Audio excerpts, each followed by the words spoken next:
Noční kojení, vlastně v noci to mléko obsahuje melatonin, takže ty děti líp spí. Minimálně výběr té porodnice, nemocnice, kde budu rodit, jestli je třeba baby friendly, protože baby friendly zařízení, porodnice musí jako splňovat. Je jako dobrý, když jde právě o ten první, jako o to první přisátí, mít to miminko natočené, tak abyste jako viděla, co tam zhruba jako dělá. Je doporučováno právě kojit delší dobu, protože pak se mění složení, poměr prostě živin a okolo nějakých těch 15. minuty třeba. Je důležité uvědomit si, že vlastně kontakt s tím dítětem nemusí automaticky vždycky znamenat jenom kojení.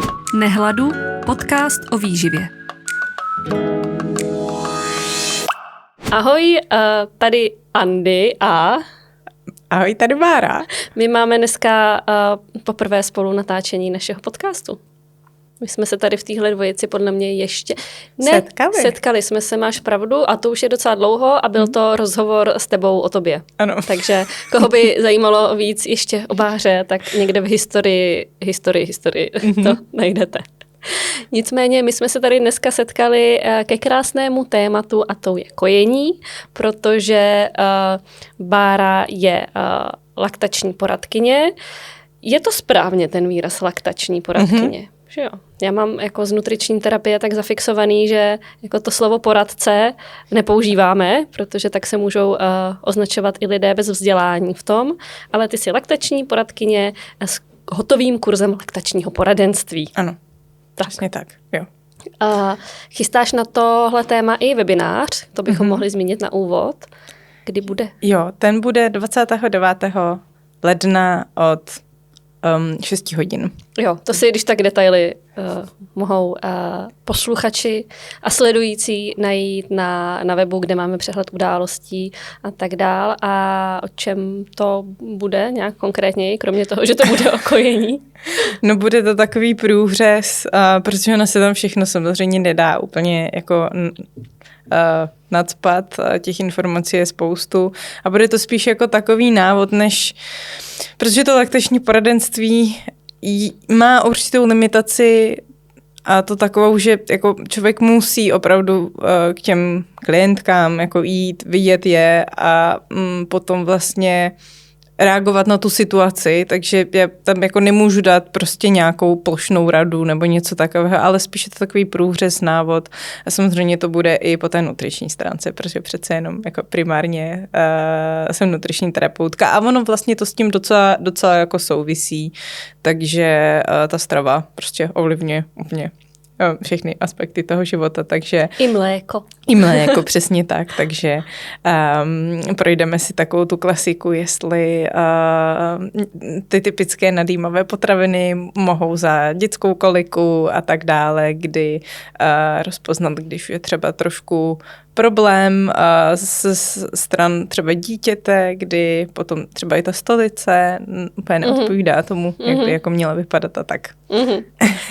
Takže pro nějaké čerstvé maminky nebo jak se tomu říká, v očekávání ženy a tak, to může být fajn. Přesně tak. Což mi teda teď připomnělo, ještě takhle rychle nalákám na webinář, který budu chystat zase já s Marianou, který bude taky v lednu. 21. ledna, tuším, doufám, že to říkám správně, radši si to ověřte na webu, ale myslím, že jo. A bude to takový krátký hodinový vlastně webinář, který chceme připravit pro čerstvé maminky, které by se rády nějak zaměřily právě na svůj jídelníček. A já nemám ráda ten výraz, ale tak nějak se jakoby chtějí dostat do formy porodu. Jo? O tom si něco povíme na tom webináři, ale bude to vlastně zaměřený právě jak na výživu, tak na pohyb, protože Mariana je kromě té nutriční terapeutky ještě fitness trenérka, osobní trenérka. Teď taky nevím, jak to je úplně správně, prostě má trenérský kurz, takže prostě chceme dát takový opravdu jako realistický tipy pro tohle období, takže na to taky mrkněte. A teď bychom se mohli pomalu vrhnout na naše skvělé kojící téma. Možná bychom měli ještě tady poděkovat Hamánkovi, který je sponzorem dnešního dílu. můj syn rozhodně schvaluje, tak bych chtěla říct. A teď ještě, abych na to nezapomněla, já bych chtěla vyzdvihnout jejich rýžová kolečka v liofilizovaných malinách. Ujídám je, jsou dobrý, jsou takový jako příjemně nakyslý trošku po těch malinách, je to fakt fajn. A z praxe, jo, jedna věc, kterou já mega oceňuju, oni jako extra nelepí. Problém tady strašně moc těch různých krekrů a křupek je to, že to dítě je tím celý zalepený, nejde to umýt, máte tím zalepený nábytek, všechno na co sáhnou prostě, ale tyhle rýžový kolečka to nedělají. Takže to je úplně úžasný, že když spadne kus prostě ožužlaného kolečka na zem, tak se jakoby dá uklidit zase. Takže to je takový praktický můj postřeh. No. Kojení. Možná mě napadá se rovnou zeptat, co máš pocit, že je taková třeba nejčastější obava možná, co se týče kojení? Nějaký úplně nejčastější takový první dotaz, který jsem to tak hezky obešla, abych ho nemusela vymýšlet, který na to téma kojení dostáváš. Příprava na kojení. Tak. No. Například je fajn se na to nějak připravit dopředu? Je něco, co se doporučuje dělat ještě předtím, než teda žena porodí a začne kojit? Jsem těhotná a chci jako být naučená na to? No, já si myslím, že určitě dobrý mít jako načteno, neříct si, no, kojí všichni, taky to zvládnu. Na to brze nemůže nic být, že jo? A tak dále. A případně se třeba porozhlédnout, nebo minimálně výběr té porodnice, nemocnice, kde budu rodit, jestli je třeba baby friendly, protože baby friendly zařízení, ano, porodnice musí jako splňovat jako kodex, takže kde to vlastně už nějaký ten přístup prostě jako rooming a tak dále, skin to skin kontakt a tak dále, musí být k dispozici laktační poradkyně v zařízení. Takže tam už je nějaký předpoklad, že když mám o tom načteno, tak to nějaký ten standard splňovat musí. Jo, nebudu v některých ohledech nepříjemně překvapená. A tak to bylo asi první, po čem bych se jako pídila a zjišťovala si, kde bych jako chtěla v ideálním případě rodit. Samozřejmě může se stát cokoliv, že jo. Ale to jako vždycky v životě. Člověk mění, život mění, že jo. Ale filozofický díl o kojení. Přesně tak. No a vlastně teď jsem úplně zapomněla. Na co se jako připravit? No, jako ideálně, aby nenechat si zjistit si jako práva, nebo jak bych to řekla, protože vlastně spousta těch úkonů, co se týče vážení miminka a všechny tyhle ty věci okolo, se dá vlastně dělat ve chvíli, kdy je ten skin to skin kontakt na mamince, anebo se to prostě nemusí dělat v prvních 30 minutách jako života. Samozřejmě taky záleží na zařízení, ale spousta toho se dá prostě dělat na mamince. Takže ideálně ten skin to skin kontakt by měl být prostě v rámci do té první hodiny. A to se teda bavíme o tom, že to má vliv na to kojení samotný. No, hodně to už spouští tu laktaci jako takovou vlastně. Ideálně jako 8 až 12 kojení za ten den je taková norma, jo. Takže čím jakoby dřív, tím se jako podpoří jako spouštění té laktace. Mně teď napadají takový ty situace, kdy to miminko prostě nemůže být s tou mámou hned po porodu, protože je tam třeba nějaká komplikace a musí se někam odnést nebo tak chápu, že tohle asi potom musí vzbuzovat nějaký jako stres, tak co s tím dělat? Dá se s tím něco dělat? jo, můžete to jako v pohodě to člověk v úvozovkách dožene potom, jo. Ono je důležité uvědomit si, že vlastně kontakt s tím dítětem nemusí automaticky vždycky znamenat jenom kojení, jakože se budete prostě dotýkat jenom ve chvíli, kdy ta maminka jde kojit, ale vlastně i jenom to mazlení představuje jako navázání toho kontaktu, takže samozřejmě ve chvíli, kdy je tam zdravotní komplikace nebo to vyžaduje zdravotní stav, ať už maminky nebo dítěte, to je jedno, tak se to nemusíme si kvůli tomu cítit blbě, že jsme prostě horší, to dítě automaticky bude mít horší start do života, protože prostě tam v první hodině neproběhl ten kontakt a tak dále. Dá se to jako dohnat. Jo, samozřejmě. To je jako jasná věc. Nebo chci to říct, že... Jakoby pro tebe vlastně z odborného pohledu je to jasný, ale jasný. Zase tak úplně jasný to asi pro všechny není, no, což je pochopitelný. Já si teď říkám, že vlastně vždycky, když někdo v mém okolí rodí a pak se tak jako bavíme o tom, jak to bylo ten porod a jak to jde prostě ty první dny, tak mám pocit, že snad úplně všechny ženy říkají, no kojení, to nám zatím úplně nejde, nebo jo, tak jako teď se to nějak lepší, ještě to úplně nemáme jako vychytaný, takže to je asi úplně normální, že to není tak, že dítě vyleze ven a přisaje se a kojíme úplně prostě jako královny kojení. To je normální. Tak. Ono je to daný i jako hodně technikou toho kojení. To je prostě alfa omega potom, protože to kojení by zásadně nemělo bolet, pak je pravděpodobně špatná technika toho kojení. Nemusí to být právě hned jako na lusknutí, protože to dítě hned začne, jako většinou, jo, protože je to vlastně instinkt jako druhu, nebo jak bych to řekla. Takže většinou ano, případně je jako dobrý, když jde právě o ten první, jako o to první přisátí, mít to miminko natočené, tak abyste jako viděla, co tam zhruba jako dělá, ne, aby to jo. No, tak. Tam prostě je dobře. Přesně tak.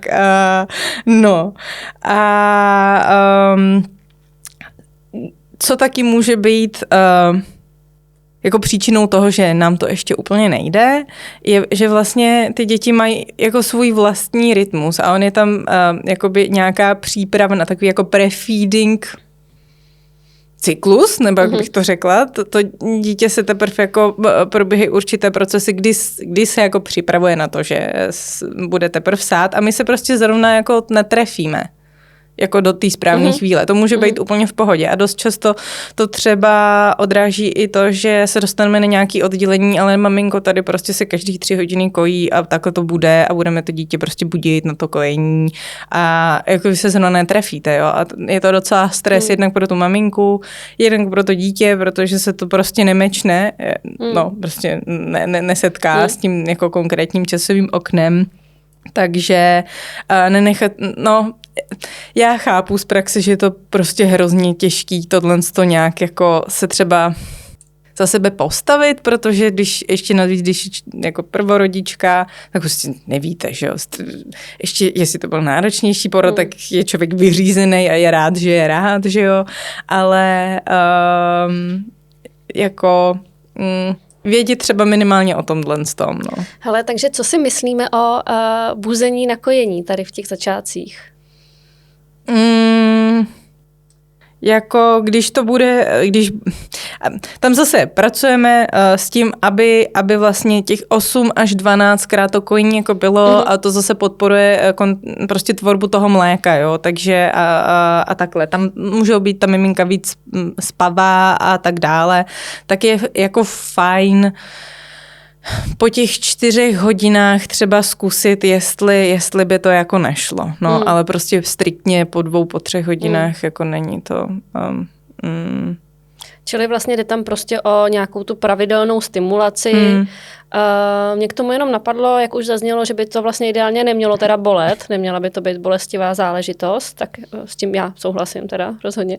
Ale vlastně moje zkušenost je taková, že ze začátku to vlastně docela bolelo, bylo to jako nepříjemný, ale to byl opravdu jenom ten začátek, kdy to mléko ještě se jako netvoří tak, jako by vlastně mělo. Jo? Ještě to není právě úplně jako úplně hotový, ready, kojíme tady všichni, ale to tělo se to tak nějak učí, ta tvorba toho mlíka se vlastně právě nastavuje, je tam nutný ten pravidelný kontakt, tak v tu chvíli to jako nějakým způsobem nepříjemný bylo, ale bylo to opravdu jako pár dní, 2-3 dny maximálně a probíhá tam samozřejmě nějaká jako změna celkově v tom jako i těle té ženy pocitově, ale potom se to hezky třeba upravilo a tak, takže je fajn nečekat hned, že přesně první den a přesně já vím, jak na to, to dítě ví, jak na to. Mně se vlastně líbí taková věta, kterou jsem slyšela od nějaké porodní asistentky, myslím,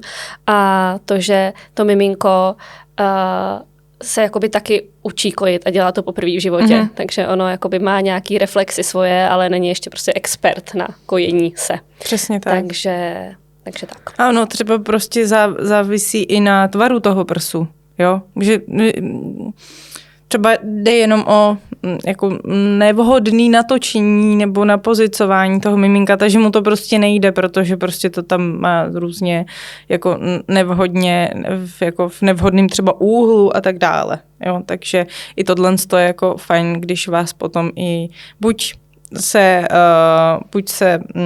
jako informovat na stránkách kojení.cz mají docela i fajn jako obrázkový průvodce, což si myslím, že je asi takový nejhodnotnější, protože sice to popíšete, nebo člověk se to z nějakého popisu může dozvědět, ale no, je lepší to vždycky jako vidět, takže v tom bych to docela doporučila. A ten jako nelekněte se, ten zdroj je tam trošku starší, ale ono to v zásadě jako není to špatně. Jo. Napadá mě ještě co střídání prsou, protože to mi v porodnici říkali, že že mám jako 15 minut z jednoho, 15 minut z druhého, tak já předpokládám, že to souvisí s tím, aby se prostě to stimulovalo jako obou straně, že jo, abychom se jako... Ale vlastně ono je možný kojit jenom z jednoho prsa, že jo, že není jakoby vždycky u všech to tak, že fakt jako rovným dílem střídají levý, pravý, ale... Někdy ta preference na tu stranu třeba toho dítěte ani není. Takže no jo. Nemělo by se to střídat prostě šup sem, šup tam 3 minuty tady, 3 minuty tam. Ono vlastně to závisí i potom se složením toho mléka. Takže nevím, jestli... Takový to přední, zadní mléko a tak dále. To mě zajímá. Jako v té sféře odbornosti se pracuje s pojmy přední a zadní mléko. Ano. Ano, takže i jako z toho důvodu je doporučováno právě kojit delší dobu, protože pak se mění složení, poměr prostě živin a okolo nějakých těch 15. minuty třeba a tak dále. Asi je to individuální. Jo, samozřejmě. Takže spíš jenom jako nepřehazovat co 3 minuty, no. To by pak nemělo efekt. Já jsem tuhle chybu trošku udělala právě na základě toho, že mi v porodnici bylo říkáno, ať střídám právě, abych se jako rozkojila. A já jsem potom jako byla takhle zvyklá hodně střídat i doma. A pak já mám pocit, že tohle se stane skoro každý ženě po porodu, že v určitý moment, jak si myslí, že jí to stresovat nebude, tak jí začne stresovat barva, konzistence stolice, miminka prostě. A tak jsem měla pocit, že to není úplně optimální a taky už sama nutriční terapeutka, ale začala jsem vymýšlet nejrůznější jako alergie, co to dítě určitě má. A ukázalo se, že jsem právě jenom příliš rychle střídala a tím pádem potom i ta stolice toho miminka vypadala jinak, protože tam bylo hodně toho předního mléka, které je... Ono má hodně laktózy. Tím pádem to může způsobovat ještě u těch jako malinkých dětí, který nemají tak vyvinuté ještě to střevo, aby jako zvládalo, řeknu, takovou nálož laktózy, že to prostě ten enzym jako nezvládne, tak to může jako být z toho. Takže pak se různě to mění prostě. Ano, přesně tak. Stolice. My jsme vlastně vůbec nezmínili, proč je dobrý kojit. Ono se o tom hodně mluví, já mám pocit, že někdo má pocit, že se o tom hrozně málo mluví a je to strašně důležitý a pak je ta druhá strana, která prostě už nechce poslouchat furt tady nějakou agitku kojící. Ale tak pojďme si prostě jako objektivně říct, jako proč je fajn, když matka může opravdu kojit. No vlastně, když to teda vezmu, tak já to nejdřív vezmu od té maminky, kdy vlastně to snižuje nějaké riziko vzniku rakoviny prsu, rakoviny ovárií, potom nějaká jako prevence diabetu druhého typu, takže cukrovky druhého typu, hypertenze a jako objevují se data i na obecně jako kardiovaskulární onemocnění. No. A samozřejmě i z hlediska té psychiky. Jako tam to může být tak i onak, jako pro někoho je to jako velmi důležité prostě kojit, takže je to prostě pro některé jako takovej ten prostě svatý grál a tak dále. A tam je jako důležitý říct, že někdy se to sejde tak, že to jako prostě nejde. A to si myslím, že bude i hodně jako i tvoje téma, že jako když, nebo téma, že bys ráda to zmínila, že když se to prostě nepovede a to dítě vlastně postupně se dopracuje třeba k dokrmům nebo k umělé formuli, tak to jako neznamená, že ho poškodíme do konce života. Ono se i může stát, že vlastně u některých žen to kojení má negativní vliv na psychiku, že opravdu jako hodně není dobře z toho. Já jsem shodou okolností včera zrovna měla konzultaci s paní, která říkala, že zažívá jako velmi nepříjemné pocity, první třeba minutu, 2 u každého kojení, ale jakoby dává to a kojí. A říká, že to je teda ta minuta 2 na tom začátku, což je vlastně krátká doba, ale zažívá to mnohokrát za den. Ale vím i vlastně o některých ženách, které museli třeba úplně přestat kojit, protože by prostě zešíleli z toho. Takže tam musíme myslet i na zdraví, teda i psychický té maminky. Ale nebo třeba tam může být právě anatomicky nějaký problém, třeba i u toho dítěte, že některé děti mají vlastně problém s uzdičkou, nějaká to přisátí je pro ně náročnější, takže prostě je důležitý, abychom řekli, že někdy to prostě nejde a tak se to prostě vyřeší jinak. Ale to kojení má ty benefity, my jsme zmínili ty pro maminku, zmíníme ještě ty pro to miminko a prostě když to nějak jde, tak je super to nějak zachovat. Ano. A prostě to nevzdat úplně hned. Já mám pocit, že někdy se stane, že je nepříjemná právě sestřička třeba v porodnici a má prostě blbý keci, takhle to řeknu. Slyšela jsem, že v porodnici, kde já jsem rodila, byla jsem teda nadšená, tak tam někdo jiný vychytal jakoby blbou směnu a nějaká sestra tam vyštěkla na maminku, ať prostě nešahá tomu dítěti na hlavu, když kojí, že jí taky nikdo nehladí po hlavě, když jí a podobně. A tam já úplně chápu, že se člověk jako šprajcne prostě a ten stres pak nepovoluje, aby to šlo, ale je hrozná škoda to na základě tohodle prostě nějak zahodit a říct si, tak jako jít nebudu, tohle tady nebudu poslouchat. Proto možná se o tom kojení a o těch benefitech hodně mluví, aby to právě žena jakoby v uvozovkách zbytečně jakoby nezahodila. Pardon, teď ti nechám prostor na benefity kojení pro dítě. Jo, já bych tam možná ještě jenom zmínila, jak jsi říkala, že to slyší prostě od nějakého okolí. Řekla bych, že je tam hodně klíčová ta rodina, taky, že prostě typicky maminka, tchýně má nějaký názor, nedej bože i partner. Ten toho ví o tom kojení. Přesně, ne, pro ně to prostě se nebudeš jako kojit ty dlouho, ne? Jo, přesně tak, jo. A ono jako 8 až 12krát za den je jako docela dost, jo. A když je to... no dobrý, k tomu se ještě dostaneme, k frekvenci jako kojení a takhle. V tom je prostě jako argumentovat třeba, hele, moje dítě má úplně jiný potřeby, já mám taky jiný potřeby, které se prostě liší od těch, co se dřív říkalo, od těch prostě tvých, vašich a tak dále, jako useknout, jako utnout jako nedat prostor pro to.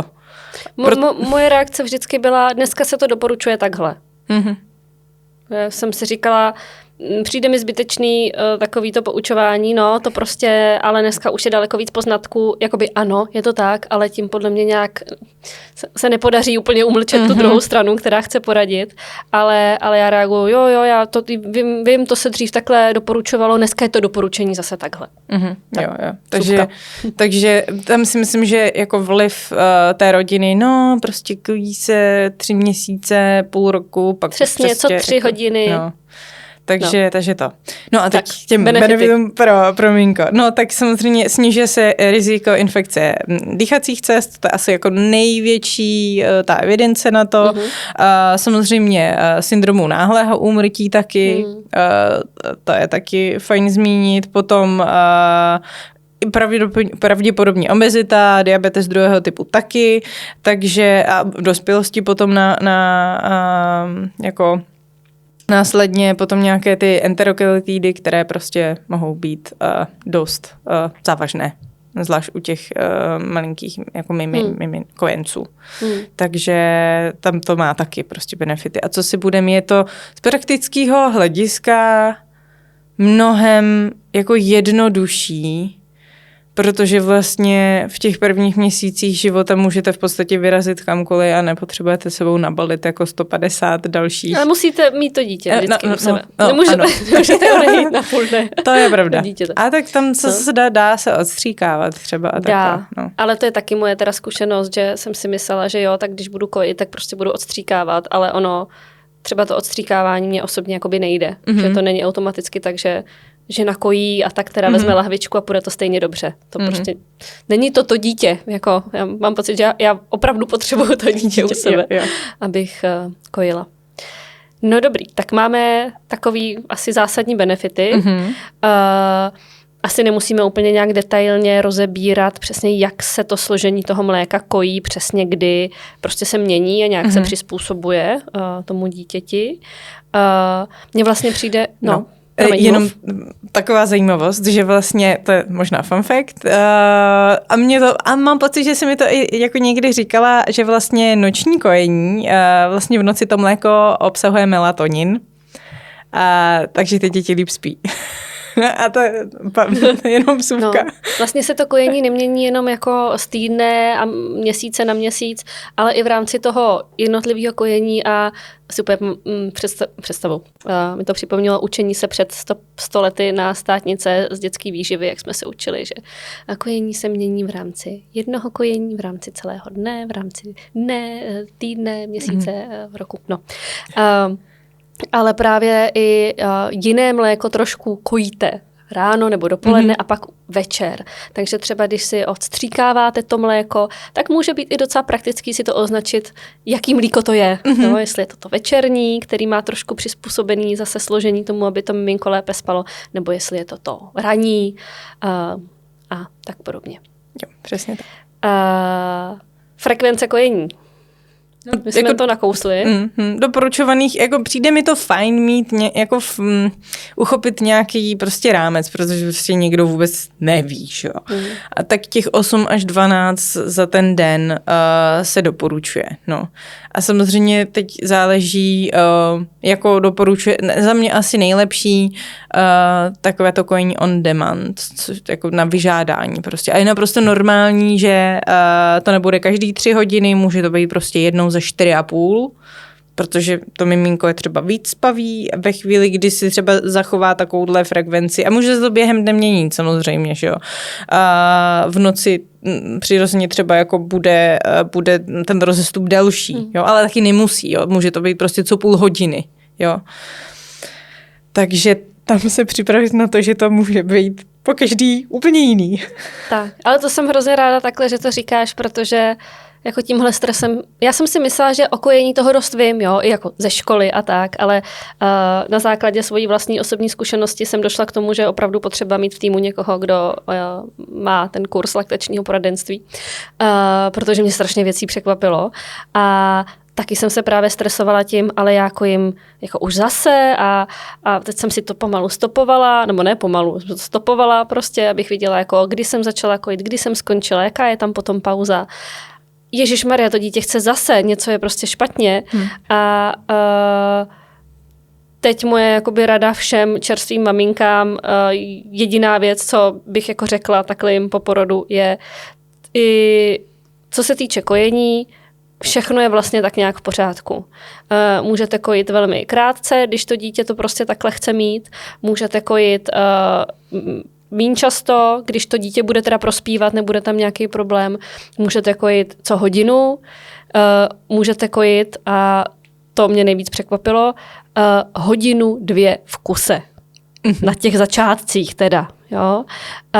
A seznámila jsem se s termínem cluster feeding, to znamená velké náhrazové prostě záchvat, kojící se záchvat toho dítěte, kdy vlastně dochází k tomu, že vy si myslíte, že nakojíte večer a půjdete spát a ono už 2 hodiny tam jako hystericky se prostě snaží kojit dál a různě se u toho vzteká a vy máte pocit, že něco je špatně, já kojím špatný mlíko, nebo já nekojím, nebo co se děje, ale vlastně jde o to, že to dítě si potřebuje taky přizpůsobovat tvorbu toho mléka, má větší energetickou potřebu a tak na tom opravdu maká a hodně stimuluje, aby se to přizpůsobilo těm novým potřebám.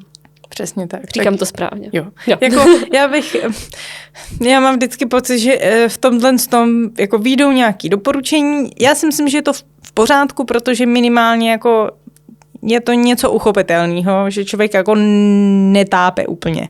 Ale jako vždycky bych k tomu dodala ale, nebo prostě, že jako každý to dítě, každá ta maminka jsou individuálně, fakt to můžou mít hozený úplně jako každý jinak, jo. Takže je fajn tuhle zkušenost sdílet třeba s kamarádkou, ale může to se lišit úplně diametrálně. A tam bych chtěla zmínit, že jako nestresovat se s tím, nebo minimálně se o to pokusit, protože to dítě strašně vycítí, když je člověk v tenzi, když je ve stresu a tak dále. Je to takový zvířátko, jako se říká, že to zvířata vycítí. A tak oni ty feromony, že jo? No, přesně tak. Takže to mi přijde jako strašně důležitý zmínit. Já dám tady, tak od toho jsem tady konec konců zkušenost z praxe, to mám hlavně. Já si právě pamatuju takovou situaci, kdy byla taková epizodka cluster feedingu, někdy jako trochu ze začátku, ale vlastně to dítě se hrozně vztekalo, protože chtělo jakoby hodně mléka a ono ještě nebylo, protože ještě jsem nebyla jako přizpůsobená té nové energetické potřebě a současně byl večer, takže to dítě už bylo unavený a vlastně chtělo spát a ono to mléko večer tím, že má trošku jiné složení, tak teče třeba trošku pomalej a tomu dítěti to dá jakoby víc práce. A prostě se vztekal. No, a tak různě se jako odtrhával tou hlavou a tak. A mně se tohle hrozně dobře soudilo dopředu, když jsem teda jako v té situaci nebyla, věděla jsem to teoreticky, že jsem si říkala, že se tím nenechám nějak úplně vystresovat a nebudu prostě doma plakat, že jsem špatná matka, protože nekojím, jo? Protože já přece vím, že jako to tak není. Ale ono potom v té situaci, kdy fakt to dítě jako brečí a vy nemáte prostor se nějak jako v klidu nad tím zamyslet, hormony, únava, všechno, tak já jsem přesně došla tady do toho bodu, kdy já jsem doma brečela, že prostě jsem špatná a že jsem něco udělala špatně a nemám mlíko a prostě já nedokážu nakrmit vlastní dítě. Tak to tehdy přišel můj muž, měla jsem právě teda lahvičku s mlékem na začátku takhle párkrát nachystanou v mrazáku, tak říká, ať jdu pryč, že on prostě vezme tu lahvičku a nakrmí tu lahvičku a říká, a ty se běž uklidnit, jako běž dejchat, jo.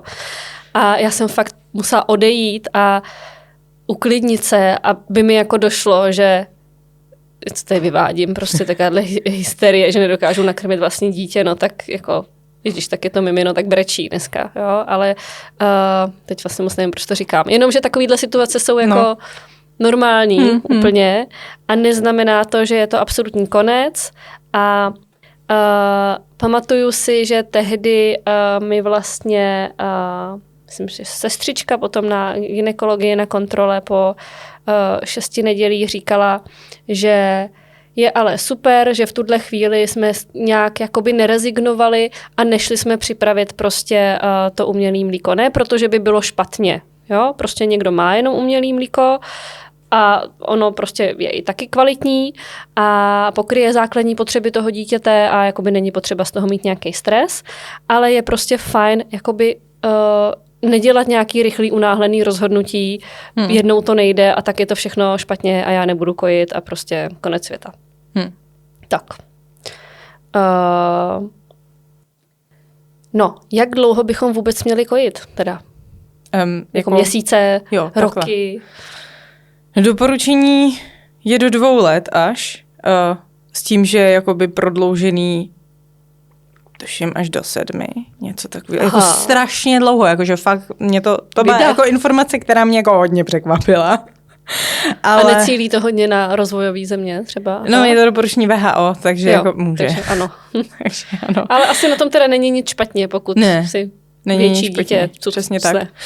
Jenom potom třeba, když je současný, jako pak přijde další dítě a vy vlastně kojíte v podstatě v tandemu, nebo jak bych to řekla, tak se to jako vždycky přizpůsobí tomu novorozenci. To je dobře.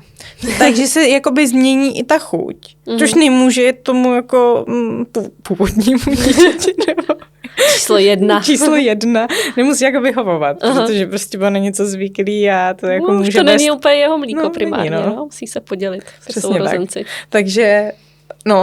Takže takhle. A tam se trošku zabředáme do oblasti. Bojím se, no. Bojíš se? Co se týče zavádění pevné stravy. Příkrmy. Ježišmarja. Kdy? No. Alergie, nealergie. Tak kdy bys doporučila zavádět příkrmy? Takhle. Můžeme to vzít z několika úhlů. A WHO doporučuje striktně, nebo výhradné kojení do 6 měsíců. Poté s příkrmy do 2 let, až jako déle případně. To znamená 6 měsíců pouze výlučného kojení, ano. A pak začít s příkrmem. Přesně tak. Ale WHO a UNICEF, tyhle 2 organizace, což bych ráda řekla, že jsou nadnárodní a pokrývají jako celý svět. UNICEF zvlášť teda rozvojové země. A pak tady máme další instance, jako třeba EVSCAN, která jako gastroenterologická společnost je evropská. Takže blížší naší populaci, což si myslím, že je dost zásadní. A která doporučuje výlučné kojení do ukončeného 4. měsíce a potom už se dá zavádět ta komplementární, ta jako pevná strava. Mezi 4. a 6. měsícem. Pakliže to dítě na to vypadá nějak ready a jeví zájem o jídlo. Ano. Jo. Zájem o jídlo, teď budu tady já chytrá, neznamená to, že to dítě se zakusuje, nevím, do hraček třeba. Že mám pocit, že to si občas tak jako mohou rodiče říct, jo, on tady prostě, nevím, hryže nám, nevím, boty a tak to určitě už je ready jíst. Tak to úplně není jakoby ten jeden prostě znak, ale celkově je i nějaký zájem to jídlo ochutnávat. Má to teda nějaký benefity, tady to časnější zařazování těch příkrmů? Má to nějaký benefity? Jako jsou krásná studie v Americe, NEAT, myslím, že to NEAT.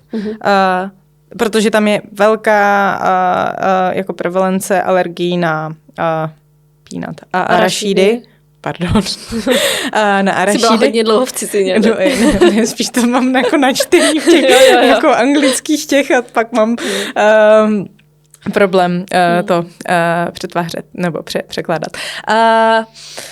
Tak tam jako krásná evidence, pakliže tam jako není u těch citlivějších jako jedinců s rodinnou anamnézou, kdy prostě tam nějaké atopie, alergie jsou, tak to má význam zavádět už takhle jako brzo.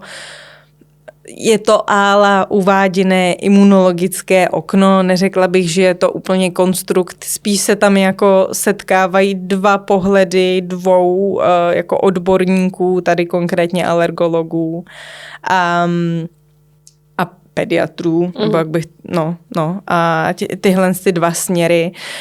Já vždycky, když tohle řeším, protože to docela řeším s maminkama v poradně, tak brát tohle období, když už je prostě to dítě do toho nadšený, vykazuje ty známky zájmu o jídlo a připravenosti, že je jako ready na to. A brát to jako hru, jako poznávání chutí, struktur, nebo spíš jako kašovité struktury a tak dále. Takže jako brát to tímhle s tím směrem, protože těm dětem hodně rozšiřujeme tu paletu chutí a potom jako obecně vztah i k tomu jídlu a tak dále. Hele, a pokud se teda rozhodneme začít po tom 4. měsíci, pomalu, tak já tady totiž vidím, že tady máme hamánka od 4. měsíce hruška, banán. Přesně tak. Bez přidaného cukru. Jo. Tak je třeba takhle to ovocný jako pyré, ten ovocný příkrm, ten je to ideální? Nebo by si doporučila začít třeba zeleninovým příkrmem, nebo čím začneme? Takhle. Tam teď už jako nejsou striktní doporučení, že se prostě musí začít ovocným nebo prostě zeleninovým a tak dále. Tam je jako fajn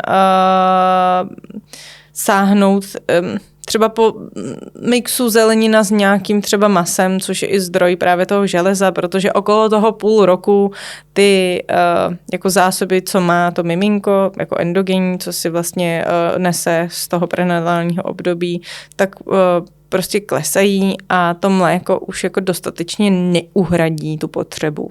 Jo. Takže je fajn tohle vědět, jinak nejčastěji se jako volí ty ovocné příkrmy, protože oni jsou, jak jsou sladší, to mléko mateřské je taky sladší, protože obsahuje poměrně dost laktózy, takže jako